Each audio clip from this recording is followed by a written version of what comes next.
Hey guys, musicninjamat here. So I did my Spider-Verse review, now to move on to Aquaman. Surprisingly exhausting watching two films in one day in the cinema. So there will be spoilers, of course, for the movie throughout this video, and you can find time codes down below in the description for everything that I'm going to talk about. So Aquaman, the gist of the plot. Aquaman needs to go through a series of different trials, if you will. He needs to get to this specific trident so that he can become king of Atlantis, unite the surface world and Atlantis, and then he can stop a war between the two worlds as well. And I really like it because there's a point in the film while this war's going on, and the first warning Atlantis sends is that all of the rubbish that has been dumped in the seas, all the pollution, they kind of throw it back onto the surface.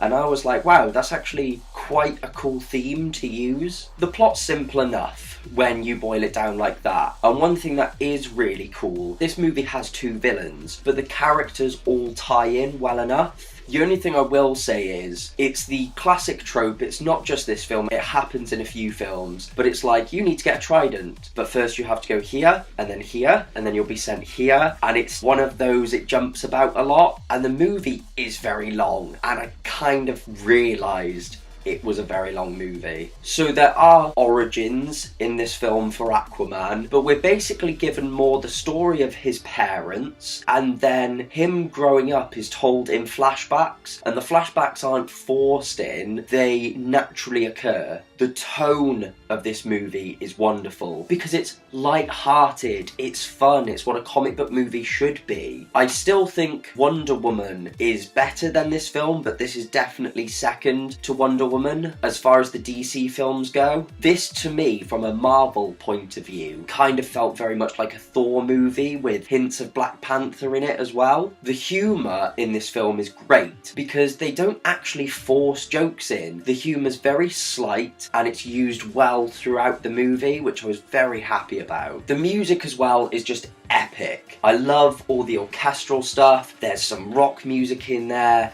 which is really cool. There's only one scene where I didn't like the music because it's almost too dramatic and cheesy, and it's when all the rubbish and pollution is being thrown back onto the surface world. The action in this film is fantastic. DC is so good at, like, every time a punch is thrown, you feel it, you feel all the hits. It's hard hitting, and it's just outright badass. Like, you're just sat there smiling away watching all these action scenes and the choreography of the fighting. The CGI I was really worried about from the trailers. It's kind of hit and miss, however, for the most part, it's actually really good, and that really surprised me and made me happy seeing how good this movie did look. Especially when we see, like, Atlantis and the creatures and stuff, it looks really cool. As well, for a DC film, the editing was nice and smooth. The film ran nicely, it didn't look like it had been chopped up in any way, nothing felt missing to me, which was really nice. The only thing I did realise, there was a lot of the dialogue which I really struggled to hear, mainly due to effects being used. Another thing I really like is we got to see a lot of the technology Atlantis uses, so they're very advanced. We get a brief history of Atlantis, we get to hear some of their myths and legends, and it's nice to just see this world build throughout the film. So moving on to the characters, Aquaman, for me, when I first saw him in, like, Justice League, I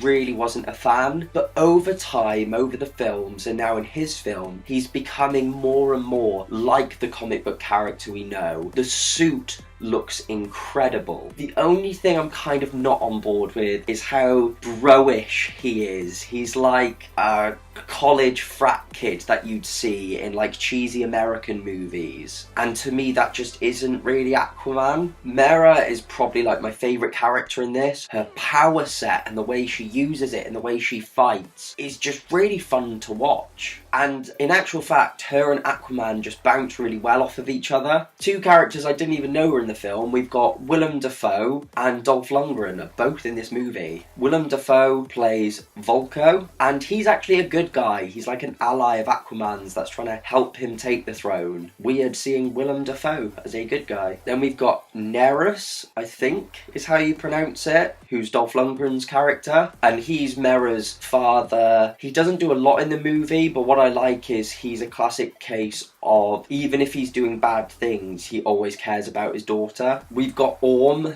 who is Aquaman's half-brother, and he's actually an okay villain. It's a case of he wants to rule, and that's kind of his gimmick, but it works here. And especially towards the end, we get to see what a great character he actually is, because he hates Aquaman. Because as far as he's concerned, Aquaman being born is the reason their mother was executed when she went back to Atlantis. She went up to the surface, she met Arthur's father, they had Arthur, and she was found by the Atlanteans, and they were like, you're coming back with us, and she was executed. So Orm hates Aquaman for this reason, but at the end, their mother resurfaces, he realises she's alive, and he kind of is like, okay, I realise what I'm doing is wrong, and he gets taken by the guards, and there's two really nice things. One is that earlier on, he'd had Willem Dafoe's character taken away by guards after he found out he was helping Aquaman, and he says, take him somewhere where he'll have a view of what's to come. And then when Orm is being taken away by guards, Willem Dafoe says, put him somewhere with a view, and Orm actually smiles at him like, okay, good one. And as he's going back into the sea, Orm looks back and Aquaman says, when you're ready to talk, let me know. And it's just these two moments where I was like, I really like this villain and his dynamic with the characters. So Black Manta as well, awesome villain. His origin is really good. He's a pirate and he's on this submarine. Aquaman intervenes, and there's a moment where Manta's father is trapped and he's saying to Aquaman, please help me, and Aquaman's like, do you know what, you're on your own. So Manta blames Aquaman for his father's death. There's an actual reason why these two would have problems with each other. There's an awesome scene as well. So Manta is helping stir the pot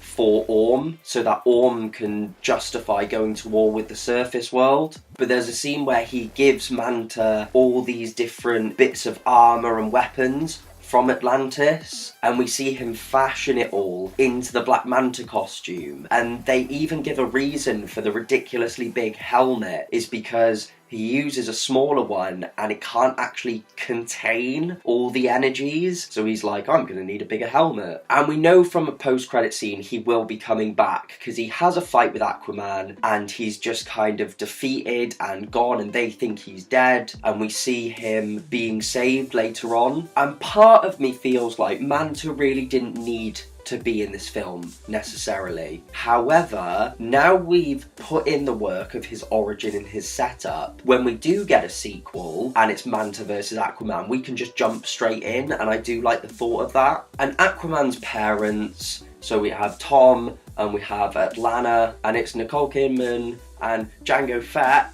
And I was like, Django Fett's in this movie. But it's really nice because we see their story of, you know, he was a human and she was the Queen of Atlantis, and they fell in love and had Arthur. And one of the big hooks in the movie is that she leaves to go back to Atlantis because she wants to protect Arthur and Tom. And she says to Tom, when it's safe, I'll come back. I will meet you at the lighthouse when the sun rises. And we see Tom actually goes out every morning to see if she's there. And at the end, she is there, she does come back, and it's a very heartwarming moment. And there's a lot of heartwarming moments, like when we find out that Atlana is still alive, which you kind of get the feeling she was going to be the whole time, because they sent her down into the trench and they just kind of assume she's dead, but in actual fact she's managed to survive there. Another moment I just think is really cool is when he does get the trident, Aquaman, just because it's guarded by like this big monster, and the way he beats it is to actually just talk to the monster. He says, I'm here because I've got no other choice.